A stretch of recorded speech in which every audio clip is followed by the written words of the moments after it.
dando continuidade aos estudos, né, do Livro dos Espíritos. A doutora já estava falando, não na semana anterior, a passada, que ela falou sobre assertividade, mas uma antes, ela estava falando sobre a reencarnação, e hoje nós damos continuidade ao assunto. É o capítulo 7, da volta do espírito à vida corporal, e hoje nós vamos falar das questões 344 a 360, que é justamente a união da alma e do corpo.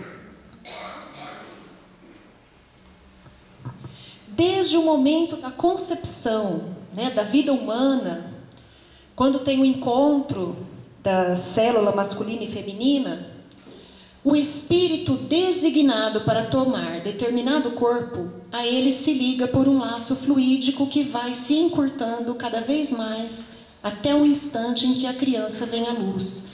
Então está aí a resposta à questão 344 que Allan Kardec faz aos espíritos, justamente perguntando se tem um espírito que é designado, né, àquele novo corpo que vai nascer. Então está aí a resposta dos espíritos, que sim, desde o momento da concepção, o espírito designado já se liga a esse corpo, a essa nova vida.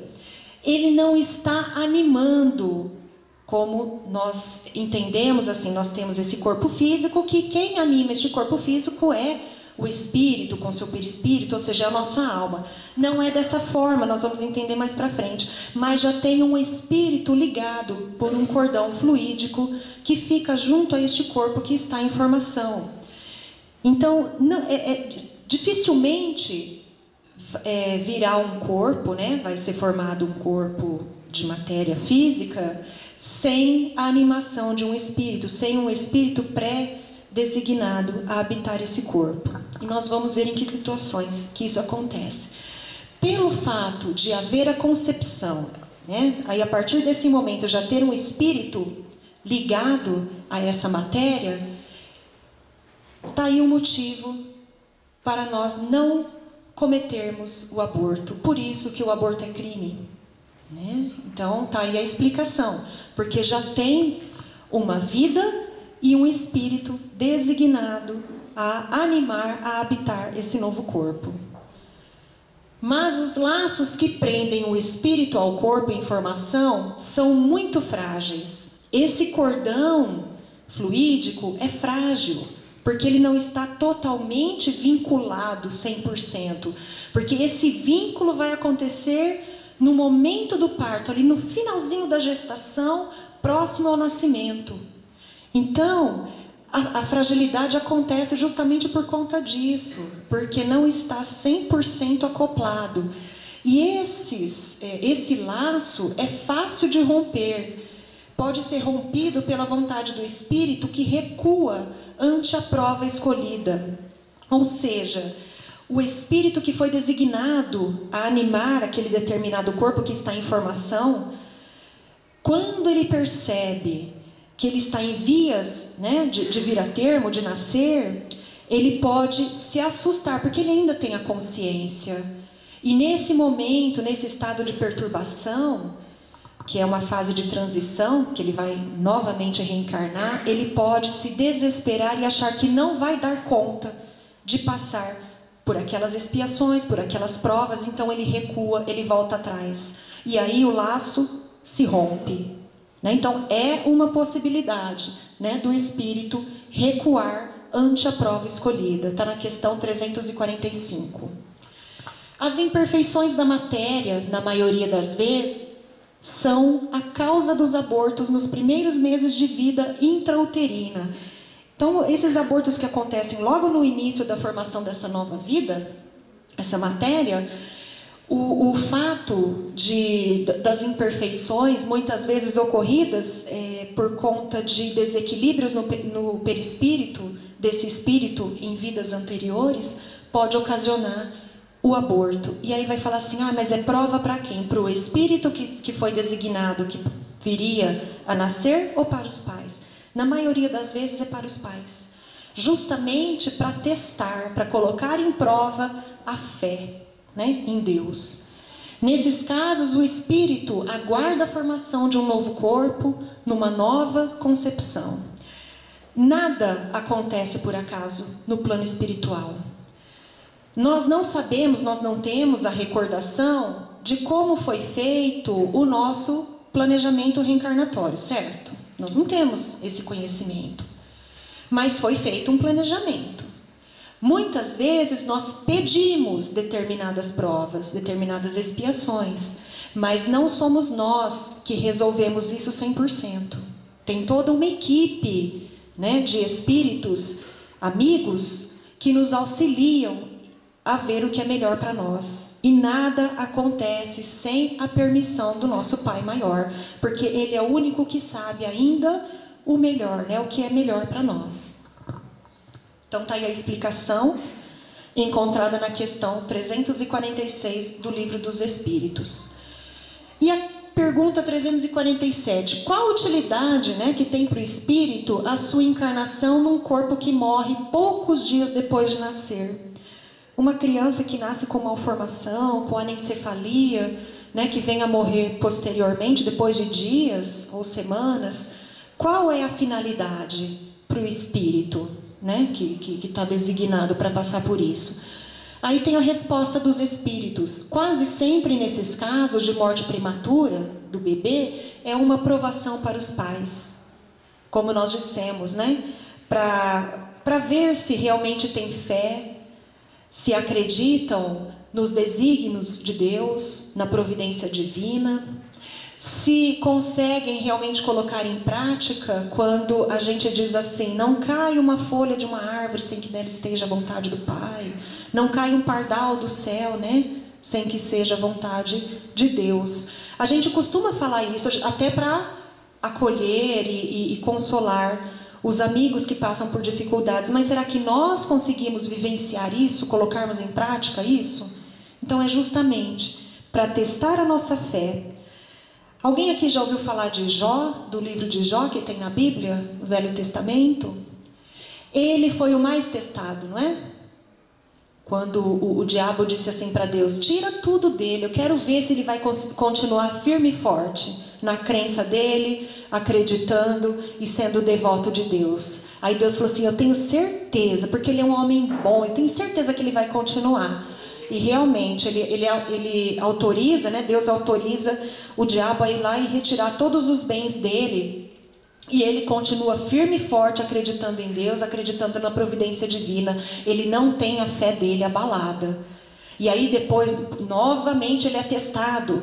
Quando o diabo vai lá e tira a vida dos seus filhos, de toda a sua família, deixa ele doente, mas não tira a sua vida. E ele continua firme e forte, acreditando na providência divina, que nada é o acaso, que tem alguma razão para que aquilo aconteça e que ele vai continuar tendo fé. Será que nós somos assim? Será que a gente acredita firmemente? Ou será que a gente lamenta porque Jó não se revoltou contra Deus, que era o que o diabo queria, para provar que ele não era forte? E ele não se revolta, ele passa por uma porção de dificuldades, de provações e continua firme na sua fé. E a gente?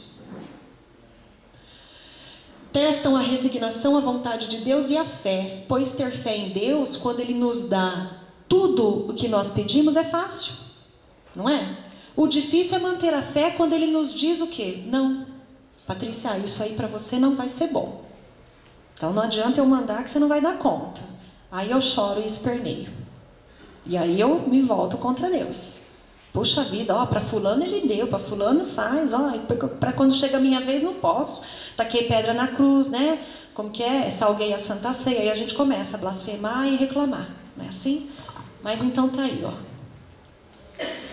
A pluralidade das existências, cujo princípio o Cristo estabeleceu no Evangelho, sem todavia defini-lo, isso aí a gente já falou numa outra oportunidade, né, que eu tive aqui falando de reencarnação, só para a gente lembrar, essa passagem está na Gênesis. Então, a pluralidade das existências, cujo princípio o Cristo estabeleceu no Evangelho, sem todavia defini-lo, como há muitos outros, é uma das mais importantes leis reveladas pelo Espiritismo, pois que lhe demonstra a realidade e a necessidade para o progresso. A reencarnação vem justamente para nos auxiliar a progredir espiritualmente e moralmente. Com esta lei, o homem explica todas as aparentes anomalias da vida humana, as diferenças de posição social, as mortes prematuras, né? Tantas famílias perdem seus filhos ao nascimento, com semanas, meses de vida, poucos anos, nem tem idade, jovens. Por que será? E a gente fica perguntando, tanta gente ruim nesse mundo e Deus foi me levar justo o meu filho, que é um amor, que só fazia o bem. A gente fica questionando, né? Assim a gente faz comparação, porque nós somos humanos imperfeitos. Mas a gente não pode perder a fé, né? A crença de que Deus sabe o que está fazendo. Então, sem a reencarnação, essas mortes, essas dificuldades tornariam inúteis à alma as existências breves. Então, por que será que nós passamos por isso? Por que alguns passam por isso e outros não? Deus tem preferência por um filho e não por outro? Nós sabemos que não é assim que Ele faz. Então, a reencarnação vem justamente nos esclarecer, né, o porquê disso estar acontecendo. Motivo tem, nós muitas vezes não sabemos. Não sabendo o motivo, é mais fácil a gente acreditar naquele que sabe o que faz, que é o nosso Pai Maior. A desigualdade de aptidões intelectuais e morais, a ancianidade do espírito que mais ou menos aprendeu e progrediu e traz nascendo o que adquiriu em suas existências anteriores. Então, esse texto, essa explicação está na Gênesis, justamente no caráter da revelação espírita. Continuando no Livro dos Espíritos. Desde o instante da concepção, a perturbação começa a envolver o espírito, advertindo-o de que chegou a hora de tomar uma nova existência. Eu estava lendo, né, no Livro dos Espíritos e estava escrito assim, que o momento do renascimento para o espírito é igual a gente entende o momento do desencarne, da morte.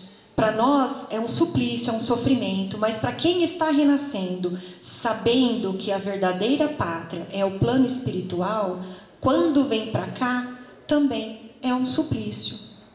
Por mais que ele saiba que estando aqui reencarnado é a possibilidade de reparar os erros, né, de modificar vícios morais, de enaltecer e trabalhar melhor as virtudes cristãs e partir rumo à felicidade plena, né, à evolução, que é o que a gente tanto almeja.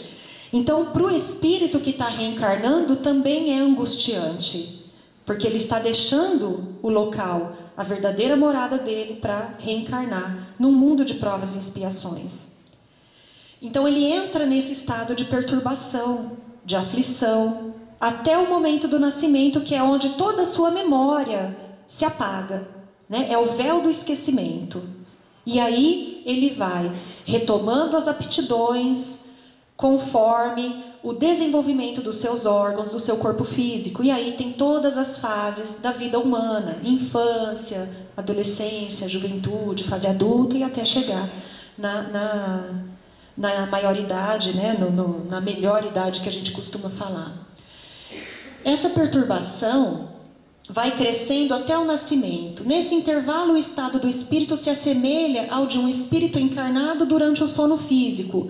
Mas à medida que o momento do nascimento se aproxima, essas ideias se apagam, assim como a lembrança do passado se apaga.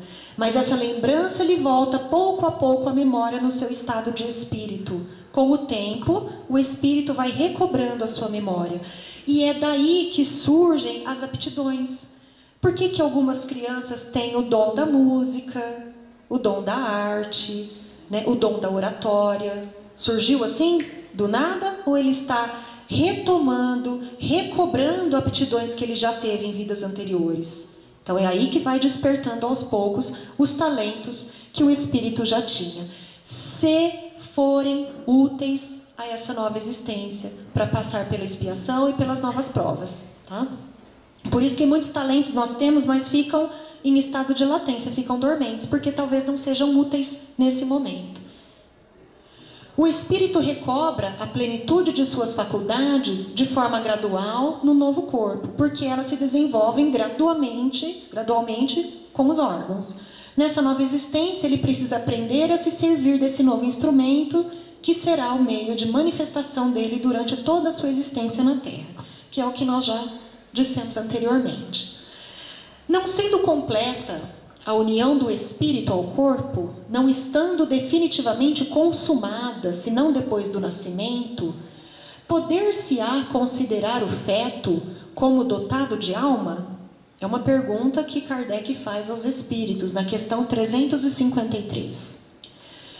E os espíritos respondem assim para Kardec: o espírito que vai animar esse corpo, ele existe, né? Ele já está ali ligado, mas de certo modo, fora dele. Fica meio complicado para a gente entender, porque a gente não entende como que isso acontece no plano espiritual, porque a gente não tem os olhos, né, para que a gente consiga ver de fato isso acontecer. Mas é como se esse espírito ficasse ao lado, ligado a esse novo corpo, mas ele fica ali do ladinho, próximo. Para o momento do nascimento, a gente vai ver uma imagem aqui em que o perispírito é minimizado e acoplado a esse novo corpo. O feto não tem, pois, propriamente falando, uma alma, visto que a encarnação está apenas em via de operar-se, porque o corpo está em formação. É como o nascimento que, de fato, a alma vai habitar esse corpo, o espírito vai estar ali. Acha-se, entretanto, ligado à alma que virá possuir. Então pera um pouquinho, Patrícia, se está só ligado à alma, não está lá, então não tem vida? O espírito não está habitando? Ele não está animando 100%. Lembra que ele está em processo de se acoplar. Ele está unindo, cada vez esse laço vai se estreitando. E o perispírito vai se modificando, se moldando para acoplar nesse novo corpo. Lembrando que, por isso, que o aborto é ilegal, é uma violência, né? Há crianças que desde o ventre da mãe não têm possibilidade de viver. É uma situação. Isso acontece como prova, seja para os pais ou até mesmo para o espírito. Pais, né, a mãe que cometeu diversos abortos por ignorância, por não ter conhecimento dos ensinamentos, né, não ter conhecimento de tudo isso que hoje nós estamos discutindo aqui.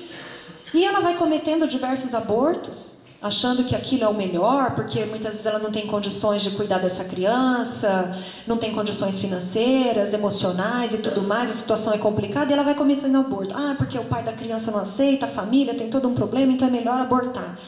Então a pessoa que comete os abortos, quando ela quer novamente gestar uma criança, para ter de fato essa criança na sua vida, isso pode acontecer. Pode acontecer. Não estamos dizendo que é por isso que acontece. Pode acontecer, nós não sabemos. Mas está aí uma possibilidade. Ou até mesmo para o espírito, que retirou a vida sucessivamente em diversas existências, e agora ele fala, não, agora eu estou firme, eu vou. Você vai mesmo? Vamos ver. Aí a providência divina permite que isso aconteça para ver se realmente ele estava firme no propósito, para ele sentir o valor de ter a vida.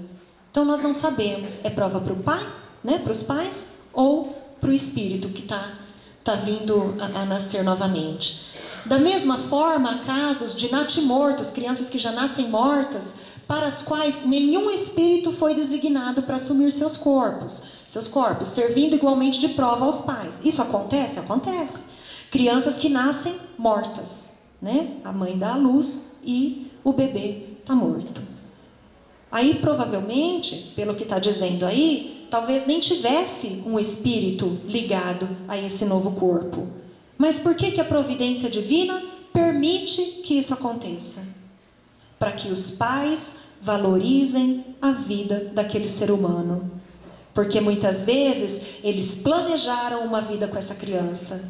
Só que em outras vidas que eles não têm a lembrança, eles desprezaram essa oportunidade. E aí Deus coloca em prova. Vocês estão preparados mesmo? Aí é justamente para ver a fé, para ver a determinação de cuidar dessa nova criança. Então eles passam por essa situação. Nesses casos, a criança pode até chegar a nascer e sobreviver por algumas horas, mas não vive, tem apenas a vida vegetativa. Está na questão 356.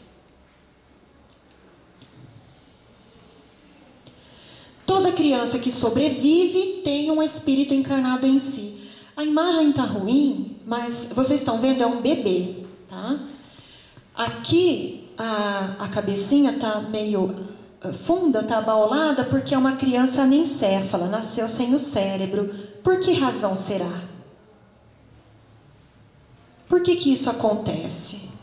Por que a providência divina permite que uma situação dessa ocorra? A criança nasceu sem o cérebro, ela não vai ter tanto tempo de vida, né? Ela fica por algumas horas, alguns dias, mas ela não vinga, né? Como a gente costuma dizer. Pode acontecer? Pode acontecer. E qual seria o passado, qual seria a explicação dessa história? O que essa criança traz de bagagem? Qual é a história dela? Será que é prova para os pais ou para esse espírito? Nós temos um corpo fluídico, que é o perispírito, que é a imagem, é a semelhança do nosso corpo físico, que nessa imagem aqui ilustra bem, ó. Durante o sono a gente tem o desprendimento, né, da alma, nós estamos lá dormindo, o corpo físico, e por meio de um cordão fluídico, o perispírito pode vagar, andar, né, que é durante o sono físico, do corpo físico. E nós tendo esse perispírito, quando a gente comete violência contra o nosso corpo físico, um exemplo, o suicídio, a pessoa que dá um tiro na própria cabeça, ela lesa apenas o corpo físico? Não, ela vai lesar igualmente o perispírito, que é essa imagem mais clarinha, transparente. Então aqui está a imagem do nosso perispírito, né, representado por essa imagem, com todos os nossos pontos vitais em evidência, né, os principais, os 7 chakras. E no momento do nascimento ocorre a miniaturização do perispírito, né? Ele diminui justamente para que seja acoplado no corpo daquela criança que está nascendo. Ou seja, a alma já está ali habitando. A criança já tem o corpo físico, o perispírito e a sua alma, né? o seu espírito. Olha só, uma justificativa para esse caso que aconteceu seria uma pessoa que cometeu o suicídio, que deu um tiro na própria cabeça. Ele lesa o perispírito. E esse perispírito nosso tem a função ou seja, o nosso corpo físico tem a função de expurgar tudo o que de mal, né, tudo que prejudica o perispírito. O que nós fizemos de mal para o nosso corpo físico fica gravado no perispírito, e conforme as reencarnações a gente tem a oportunidade de ir purificando o nosso espírito por meio da purificação do perispírito. E aí, como isso precisa ser expurgado, o perispírito é limpo e o corpo vai ficando doente, para que a alma se purifique, para que o perispírito fique limpo, fique puro. Então, uma das possibilidades, uma das justificativas prováveis seria essa. Uma criança que nasce sem o cérebro, provavelmente aconteceu alguma coisa, né, no seu perispírito, foi lesado de alguma forma que o corpo está expurgando. Provavelmente, vamos ver, numa próxima reencarnação, esse espírito que cometeu esse suicídio, ele vai nascer, mas com uma debilidade, com um distúrbio mental, uma fragilidade mental, porque isso é com o tempo, não é uma única vez que isso é limpo, é expurgado, é com o tempo, até que o perispírito fique limpo.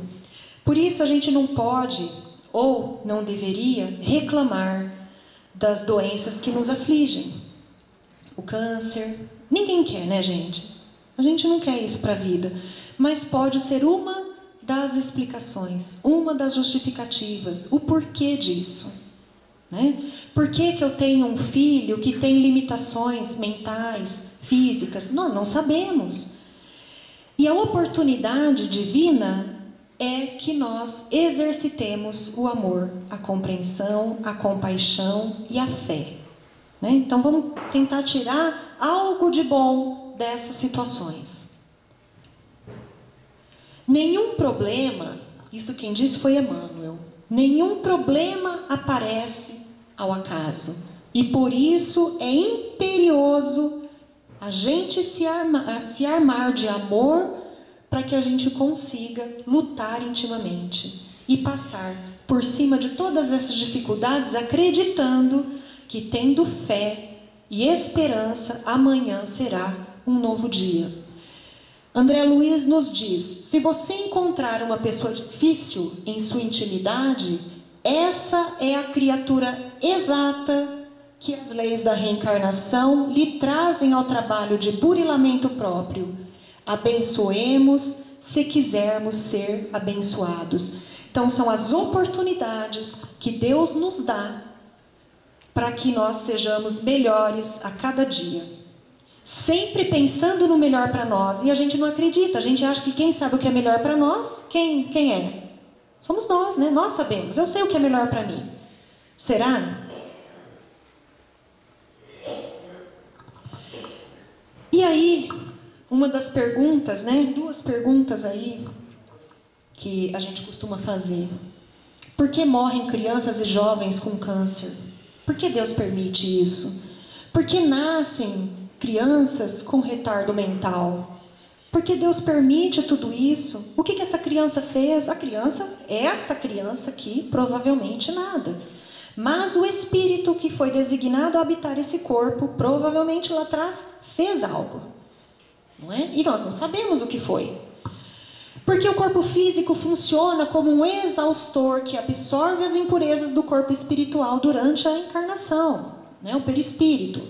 Essas doenças resultam do expurgo de energias doentes que estavam guardadas no corpo espiritual, frutos dos desequilíbrios da alma em outras vidas, e que foram drenadas para o corpo físico. O corpo, às vezes, não suporta a carga doentia, e logo adoece e morre, mas a alma tem seu corpo espiritual purificado. Olha só, se nós somos, né, imortais, se nós somos espíritos, a gente desencarna, reencarna, desencarna, reencarna, né, até nós aperfeiçoarmos o nosso espírito para vivermos felizes, definitivamente. Nós ainda reencarnamos neste mundo de provas e expiações, né, que é o planeta Terra. E estamos num processo de transição, de passagem para um mundo de regeneração, que haverá menos mal, né, que a gente vai melhorando até nós atingirmos os mundos celestes. Mas, enfim, muitas mortes estão acontecendo coletivas, muitas crianças, né, morrendo, jovens. Por quê? Porque já passaram por esse processo de expiação e provas e que agora podem renascer num mundo de regeneração. Então vamos pensar pelo lado bom. Não vamos lamentar o que está acontecendo hoje, porque nós não sabemos o que Deus pretende. Nós não temos a lembrança do planejamento reencarnatório. Por mais que nós vivemos um tempo no plano espiritual antes de reencarnarmos, nós não temos essa consciência tão clara a ponto de sabermos, não, está acontecendo isso por causa disso, por causa daquilo. Tá. Nós não temos. E talvez se nós tivéssemos, nós não entenderíamos, né? E não saberíamos usar a informação. Então é melhor que não saibamos, justamente para que a gente consiga exercitar o amor e a caridade entre todos, que essa é a proposta maior. O corpo, às vezes, não suporta a carga doentia, logo adoece e morre, mas a alma tem seu corpo espiritual purificado. Para Deus, a existência terrena é um meio de libertar a alma de todas as mazelas provocadas por ela mesma. Ou seja, somos nós mesmos que provocamos os males em nós. São as nossas escolhas, muitas vezes erradas. E, na maioria das vezes, nós escolhemos errado por ignorância, por não sabermos escolher o certo. E aí a gente vai errando, vai vendo que deu errado e vai fazendo o quê? Mudando. Então já não vou escolher mais isso aqui que não deu certo, vou escolher outro. O importante é não insistir no erro, né? É a gente mudando a forma de pensar, a forma das escolhas, para que a gente busque o que é melhor para nós. Os pais têm filhos deficientes mentais porque escolheram auxiliá-los ou porque faliram junto com esses espíritos que eles, juntos agora, têm a oportunidade de resgatarem as suas faltas. Então, tudo é muito bem pensado e muito bem arquitetado pela providência divina. Nada é ao acaso. E a gente precisa começar a entender isso. E a gente só vai entender se a gente tiver fé. Não é isso? Se nós nos fortalecermos e entendermos. Só que também não seremos acomodados. Não vamos sentar e falar, não, Deus sabe o que faz. Eu não tenho o que comer hoje. Não, vamos sentar aqui, vou esperar, porque Deus sabe o que faz, Deus vai prover. Não é assim, a gente precisa também se movimentar, precisa buscar sempre o melhor, né? Não nos acomodarmos, mas buscarmos o que é melhor. E nesses momentos, nessas situações em que muitas vezes não depende de nós e a gente não sabe o que fazer, em vez de nos revoltarmos, lembremos de Jó, que ele foi testado inúmeras vezes. E ele não se abateu e não se revoltou. Então está aí o maior exemplo de fé, né? E vamos acreditar que Jesus está conosco. Vamos buscar sermos melhores. Vamos buscar. Eu perdi um filho, eu perdi uma filha, eu perdi a mãe, eu perdi o pai, eu perdi o irmão, o esposo, a esposa. Isso não quer dizer que eu não tenha capacidade de amar outras pessoas. Eu não preciso amar da mesma forma com que eu amava aquele ser, aquele ente querido que fazia parte da minha família, mas eu continuo tendo amor dentro de mim. Se eu não posso mais ter filhos, né, passei por dificuldades, tive aborto, tive problema de pressão alta, de hipertensão durante a gravidez, e eu não tenho condições de dar à luz, de ter um filho, de levar adiante uma gestação, eu não posso amar outra criança? Eu não posso auxiliar outras crianças por meio da caridade, prestando auxílio numa entidade, numa instituição, auxiliando crianças carentes, que no meu próprio bairro, na minha própria vizinhança. Eu posso não tê-la dentro de casa, mas eu posso auxiliar, eu posso oferecer o meu amor, o meu carinho. E se eu não tenho condições de oferecer o meu amor e o meu carinho ali, materialmente, eu posso oferecer uma prece. Eu posso rogar a Deus e aos anjos de guarda daquelas crianças que os auxiliem, que lhes dê as forças e tudo o que é necessário para que eles continuem a caminhada evolutiva deles aqui pela Terra. Eu posso doar o que eu tenho de melhor para auxiliar. Se eu tenho o amor dentro de mim, eu exteriorizo esse amor, seja para os meus entes queridos, para a minha família consanguínea, seja para qualquer outra pessoa. Lembrando sempre que a nossa maior família é a família do laço espiritual, é essa aqui, ó. Né? Não é a família consanguínea. Não estou falando que não é para a gente considerar a família consanguínea, não é. Mas tem a passagem no Evangelho que Jesus pergunta, quem são meus pais, quem são meus irmãos, quem é minha mãe? São todos. Por quê? Porque eu sou capaz de amar a todos. Se eu amo um, eu amo todo mundo. Eu tenho condições. Resta saber se eu quero ou não, não é assim? Aí eu escolho, amar ou não.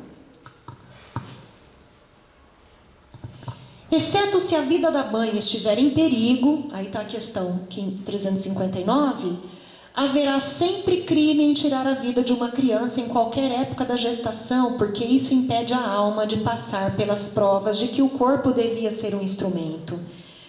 Então é crime tirar a vida de uma criança, seja logo após a concepção, seja com uma semana de gestação, um mês, não importa. É crime. E a gente está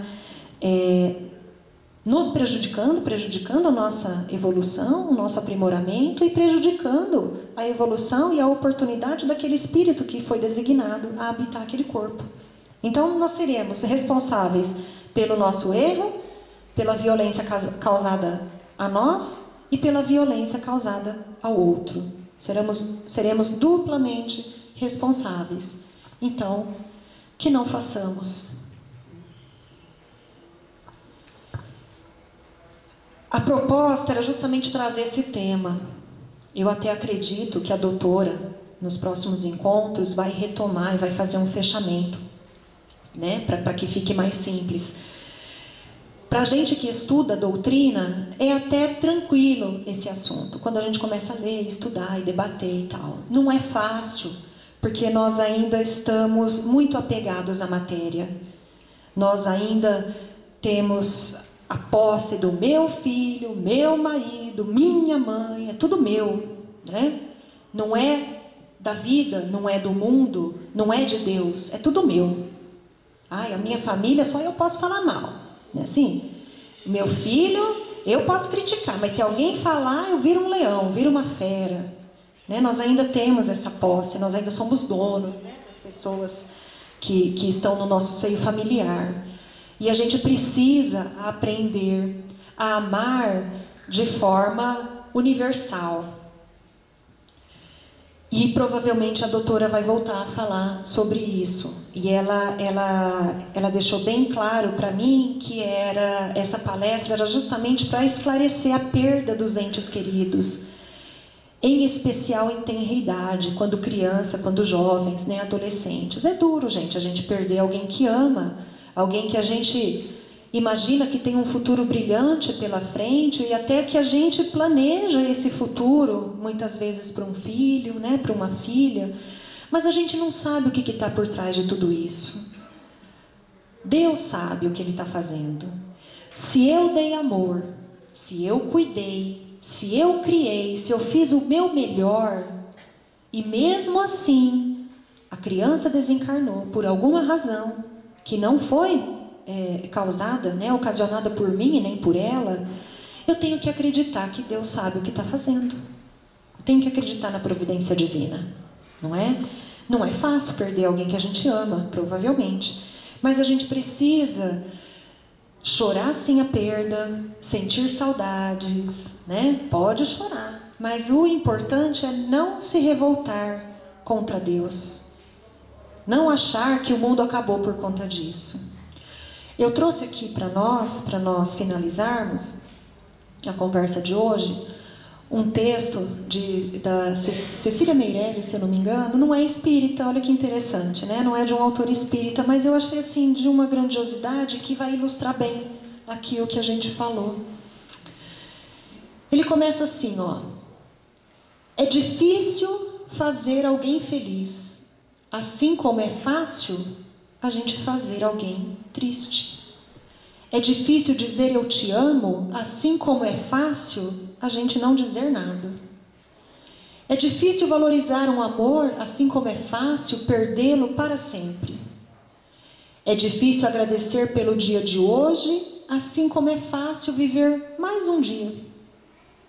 É difícil enxergar o que a vida traz de bom, assim como é fácil fechar os olhos e atravessar a rua.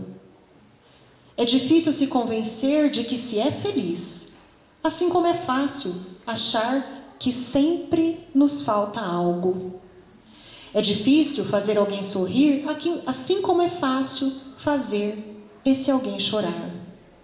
É difícil colocar-se no lugar de alguém, assim como é fácil olhar para o próprio umbigo. Se você errou, peça desculpas. É difícil pedir perdão? Mas quem disse que é fácil ser perdoado? Se alguém errou com você, perdoa-o. É difícil perdoar? Mas quem disse que é fácil se arrepender? Se você sente algo, diga. É difícil se abrir? É difícil. Mas quem disse que é fácil encontrar alguém que queira escutar? Se alguém reclamar de você, ouça. É difícil ouvir certas coisas? Como é, né? Mas quem disse que é fácil ouvir você? Se alguém te ama, ama-o também.